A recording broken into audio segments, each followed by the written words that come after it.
Bonjour à tous, j'espère que vous allez bien, je suis ravie de vous retrouver aujourd'hui. Alors cette vidéo s'adresse aux personnes qui sont Gémeaux, personnes qui sont ascendant Gémeaux ou qui ont leur signe lunaire en Gémeaux. Alors, nous allons commencer par ce qu'il y a de positif pour vous, amis Gémeaux. Alors vous avez le 4 d'épée. Pour moi, ce qu'il y a de positif pour vous, c'est que vous allez pouvoir souffler. Vous allez en tout cas avoir besoin de vous ressourcer, de vous reposer. Donc si vous avez la possibilité, dès que vous le pouvez, de prendre un instant pour vous recharger vos batteries, pour vous ressourcer, pour pouvoir être à l'extérieur, vous balader, être en contact avec la nature ou ce genre de choses, ça sera extrêmement bénéfique pour vous. Ensuite, ce qu'il y a de positif pour vous, amis Gémeaux, pour certains évidemment d'entre vous, ça ne va pas forcément parler à tout le monde, c'est que il y a peut-être, et on va le voir dans tout ce qui est émotionnel, relationnel et amoureux, il pourrait être question d'une situation qui finit par bouger, enfin. Je dirais plutôt une situation, un relationnel. Donc, dans un relationnel en particulier, il peut avoir été question jusque-là d'une difficulté à communiquer, à exprimer des choses, à dialoguer, peut-être une coupure de communication avec quelqu'un. Et là, il se peut qu'il y ait quelque chose qui se réenclenche ou qui redémarre. Il peut y avoir un déblocage par rapport à une rupture de communication. Voilà. Alors, ensuite, si c'est pas dans la communication d'une relation, ici ça peut être par rapport à une situation. On voit que vous attendez que quelque chose bouge, avance, depuis peut-être plusieurs semaines, voire même plusieurs mois pour certains ou certaines d'entre vous, et il se peut que là, la situation se débloque véritablement. Alors, on va regarder maintenant ce que vous avez à dépasser. Ce qui est à dépasser pour vous, ça va être vraiment de réussir à accueillir vos émotions, à accueillir vos ressentis. On voit qu'il va y avoir quand même une grosse sensibilité émotionnelle chez vous. Donc il sera question pour vous de faire attention et d'essayer d'être attentif et attentive à vos ressentis, à vos émotions, à ce qui apporte une certaine sensibilité chez vous, émotionnellement, parce que ça peut vous aider. Donc on voit que ici, vous allez peut-être ressentir aussi le besoin d'être soutenu, d'être aidé, d'être épaulé. Donc, ce qui est à dépasser ici pour vous, ça va être vraiment un débordement peut-être émotionnel par rapport à une situation ou dans le cas d'une relation. La difficulté pour vous, ça peut être d'accepter une main tendue, d'accepter de recevoir de l'aide, d'être soutenu, épaulé dans quelque chose qui pourrait vous bouleverser ou qui vous bouleverse émotionnellement. Je suis pas en train de vous dire qu'il y a un événement majeur qui va vous bouleverser, mais c'est plutôt une énergie dans laquelle vous êtes déjà pour ceux que ça concerne. Donc la difficulté pour vous, ça va être justement d'accepter une main tendue, d'accepter une aide, d'accepter un soutien. Pour d'autres, ce qui est à dépasser, ça peut être des relations familiales, des relations dans la fratrie, avec en tout cas des personnes qui sont extrêmement proches de vous ou avec une personne extrêmement proche de vous. Peut-être que c'est quelqu'un qui est poisson, cancer ou scorpion et que là, dans ce relationnel, eh bien, il peut y avoir peut-être des blocages de communication justement ou certaines difficultés qui se rencontrent. Continuons.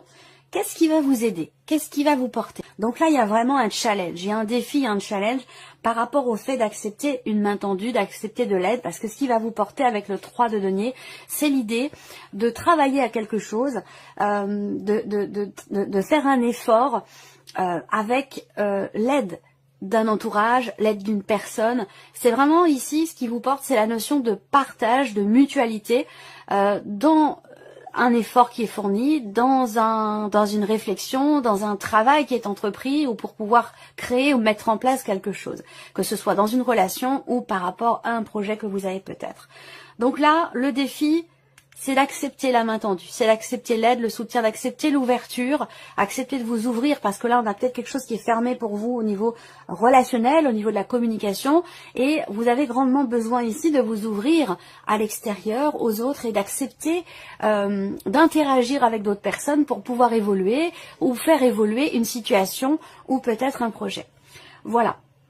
Alors, on continue l'aspect émotionnel ici avec le tarot.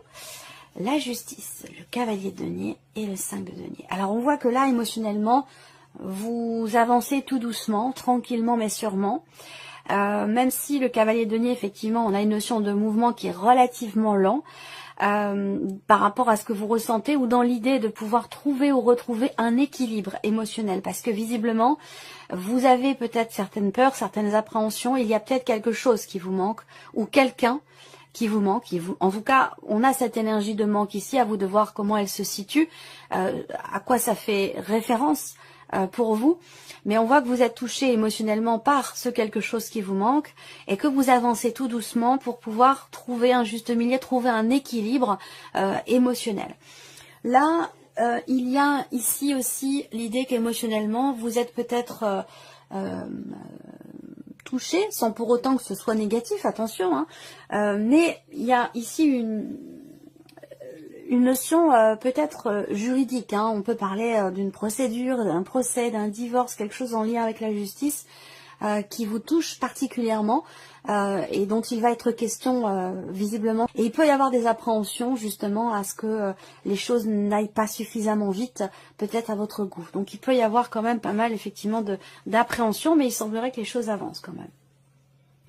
Alors, continuons. Ici, on va regarder maintenant tout ce qui est en lien avec la vie active professionnelle, le plan matériel et financier et vos interactions relationnelles et sociales. Alors, qu'est-ce qu'on a ici pour vous? Bon, il y a des lenteurs, hein. Il y a des lenteurs administratives, il y a des lenteurs par rapport à des papiers, par rapport à des documents, concernant peut-être un projet que vous avez. Là, on voit bien qu'il y a une notion vraiment d'attente et de blocage qui sont présents, un blocage ou des blocages qui sont présents depuis peut-être plus d'un mois et peut-être même plus pour certains ou certaines d'entre vous. On voit bien qu'effectivement là, il y a une notion d'attente, hein, visiblement, par rapport à tout ce qui concerne les projets matériels ou qui concerne les finances. On a bien en énergie centrale la notion effectivement de blocage, des choses qui peuvent être retardées, des choses qui peuvent être reportées, où il y a une certaine lenteur qui vous demande de faire preuve de patience. Voilà. Il y a vraiment l'idée d'attendre très longtemps pour quelque chose. C'est un lien avec, comme je vous le disais, soit quelque chose d'administratif, peut-être même de juridique pour certains d'entre vous. Hein, je vous ai parlé quand même d'une certaine lenteur. Et puis, voilà, ça peut concerner sinon des papiers ou des documents. On voit qu'il y a aussi une notion de une démarche de recherche.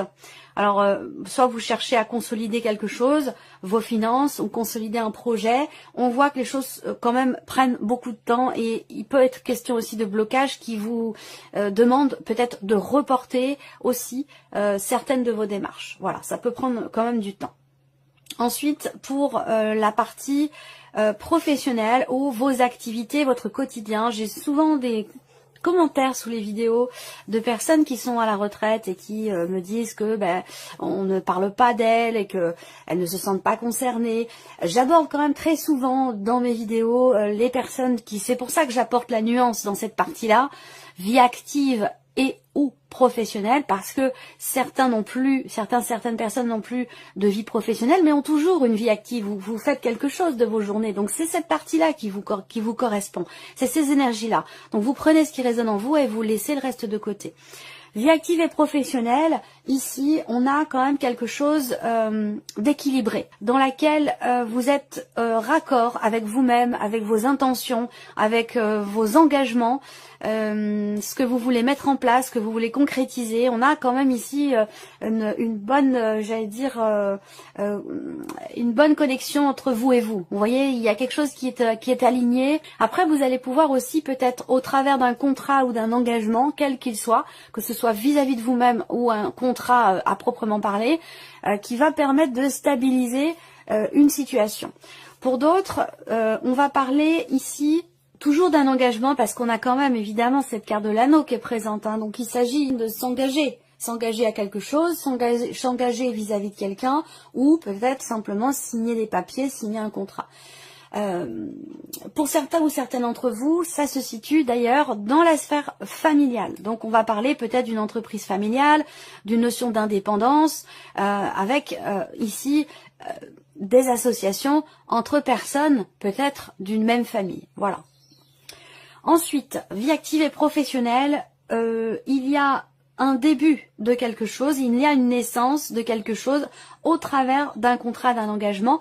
On a quelque chose qui démarre, qui débute, ou est-ce que c'est un projet, ce dans quoi vous vous êtes engagé, qui semble réussir. Réussir au travers, encore une fois, de signature de contrat. Là, je mets en parallèle aussi la lecture des symboles de cartomancie, au travers de la signature d'un contrat, au travers de papiers et de documents importants qui permettent de conclure quelque chose. Voilà. Ensuite, sur le plan relationnel, on a quelqu'un qui va certainement vous donner des nouvelles ou venir vers vous concernant de l'argent. Concernant peut-être de l'argent d'ailleurs que vous avez prêté, qui pourrait vous être rendu. Il y a sur le plan relationnel beaucoup de réjouissance quand même ici, et beaucoup de joie, particulièrement dans la sphère familiale ou avec les personnes de votre famille, personnes avec les liens du sang, ou alors avec la personne de votre cœur, votre mari, votre femme. Enfin, on a vraiment ici un cocon, j'allais dire familial, ou un espace relationnel assez proche, dans lequel ici il y a quand même beaucoup de joie. Il y a une notion d'investissement, on s'investit vis-à-vis de l'autre, vis-à-vis des autres, on partage des choses avec des choses peut-être même très très importantes. Ça peut être un événement aussi, il peut y avoir un déplacement, il peut y avoir quelqu'un qui vient vers vous, qui vient vous rendre visite.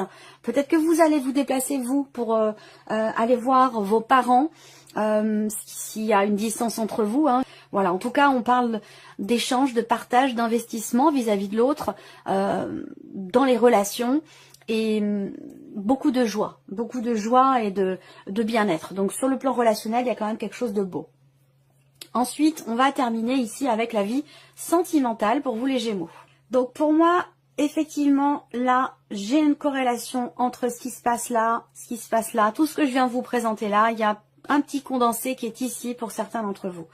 Donc, professionnellement, il peut y avoir des associations avec des personnes de votre famille, des personnes que vous considérez comme faisant partie de votre famille, même si vous n'avez pas de lien du sang, c'est possible également. Là, il y a toujours cette notion effectivement d'engagement ici, au travers d'un travail indépendant, dans le cadre d'un projet. Donc ça rejoint ce que j'ai dit ici pour certains ou certaines d'entre vous, et ce sera peut-être avec la personne de votre cœur, votre mari, votre femme. On voit qu'il y a pas mal de stress. L'énergie principale quand même pour la vie sentimentale, que vous soyez concerné par ce que je viens de vous présenter en termes d'engagement, de contrat, de projet ou de travail indépendant, à deux, en couple, d'une manière plus générale, les souris en carte centrale, c'est l'idée quand même d'agacement, de tension, de stress. Pas forcément de tension, mais plutôt de stress ou d'agacement. Certaines peurs, certaines appréhensions aussi, à s'engager dans quelque chose de nouveau, parce qu'on a vraiment cette notion effectivement d'engagement et d'investissement dans une relation par rapport à quelqu'un. Alors pour certains d'entre vous, c'est une relation qui est assez jeune, qui est naissante, qui est récente, et il peut y avoir certaines appréhensions effectivement à s'engager ou à partager davantage de choses, et surtout parallèlement, surtout vis-à-vis d'un ou des enfants. Voilà, donc là pour certains d'entre vous, il va s'agir peut-être d'approfondir la relation, de présenter vos enfants, ou que la personne en face de vous décide de vous présenter ses enfants, ça peut être quelque chose comme ça, et on voit qu'il y a effectivement une petite boule au ventre par rapport à ça, mais rien de grave, parce qu'on a quand même ici cette énergie de nouveauté pour vous, dans la vie sentimentale, un nouveau départ, une nouvelle manière de s'engager vis-à-vis de l'autre, il y a une notion d'engagement pour soi ou par rapport à l'autre, et on a une énergie de nouveauté par rapport à ça, voilà. Donc même si on a la boule au ventre, des peurs, des appréhensions, il y a quand même ici cette idée de s'investir et de s'engager, soit dans une nouvelle relation, soit ici on s'investit, on s'engage vis-à-vis de l'autre, au travers de relations, d'interactions avec des enfants, les vôtres, les siens, voilà, quelque chose de cet ordre-là. Qu'est-ce que je peux voir d'autre pour la vie sentimentale? Je vois une notion aussi d'échange, de communication qui sont plutôt écrites. Donc l'idée de recevoir des nouvelles ici. Encore une fois avec une dimension financière, ou alors il s'agit d'aller de l'avant et de s'engager, de s'investir vis-à-vis de quelqu'un. Donc ça et ça peut être en corrélation, hein, la vie sociale ici, l'aspect relationnel et la vie sentimentale. Donc des nouvelles quand même positives, où là il peut être question aussi d'une certaine forme de médisance vis-à-vis de vous-même, c'est-à-dire soit de mauvaise foi, sans évidemment porter aucun jugement de valeur, je ne suis personne pour me permettre de vous juger, on est bien d'accord. Mais il y a l'idée d'avoir peut-être des pensées négatives concernant des nouvelles que vous attendez. Bon, de toute façon, il va pas me répondre, il va pas... voilà, j'attends des nouvelles, j'attends quelque chose de l'autre, mais voilà, j'imagine que je n'obtiendrai pas ce que j'attends. Voilà, c'est cette énergie-là que je ressens ici, et que par rapport à ça, eh bien justement, les nouvelles arrivent. On a une notion ici, un sentiment de joie, de fierté, quelque chose qui réussit au travers d'un échange, d'une communication, par rapport à quelqu'un peut-être qui est loin. Alors pour certains d'entre vous, si vous n'avez pas de vie amoureuse, ça va parler d'une vie, d'une relation familiale ou peut-être même avec un enfant. Ou alors par rapport à quelqu'un qui est plus jeune que vous, qui a une différence d'âge avec vous et qui est éloigné de vous. Et c'est la raison pour laquelle on a cette notion de communication à distance, plutôt écrite. Donc on va parler évidemment de mails, de textos, ce genre de choses. Voilà. Donc là, il va s'agir effectivement d'une certaine forme de réussite dans ce qui est exprimé, dans ce qui est échangé, avec de très bonnes nouvelles qui arrivent. Et il est vraiment question ici de s'investir ou d'approfondir les choses dans un relationnel amoureux ou dans un relationnel qui est très important pour vous. Voilà, alors on termine, amis Gémeaux, avec un message ou un conseil. Alors le premier message ici, vous avez la carte du temps. On vous dit, tout vient à point, à qui sait attendre. N'allez pas trop vite. Voilà votre message. Deuxième message pour vous, amis Gémeaux. Le temps mort. Ici, on vous dit prenez le temps de vous détendre, car cela vous permettra de vous distancer du stress. On en a parlé, hein. Quelque chose, une appréhension, une peur, un stress, tout ce qui est émotionnel, sentimental, et même aussi par rapport à tout ce qui est matériel et financier, on voit que, voilà, il va être question de laisser le temps au temps, et aussi de prendre le temps. Là, ça rejoint hein, ce que je vous disais avec ce qu'il y a de positif pour vous. Peut-être quelque chose qui est en arrêt, qui est en suspens, qui est bloqué, et qui vous permet, qui vous laisse le temps de souffler, de prendre du temps pour vous et de vous ressourcer. C'est l'occasion. Troisième message pour vous. La carte cadeau. Des choses très inattendues et bénéfiques arrivent dans votre vie. Voilà, amis Gémeaux, j'espère que cette vidéo vous a plu et que ce tirage résonne en vous. Je vous remercie de votre présence, de votre écoute et de votre fidélité pour beaucoup d'entre vous. Et puis on se retrouve très bientôt pour les prochaines vidéos. Je vous remercie de votre présence, de votre écoute et de votre fidélité pour beaucoup d'entre vous. Et puis on se retrouve très bientôt pour les prochaines vidéos.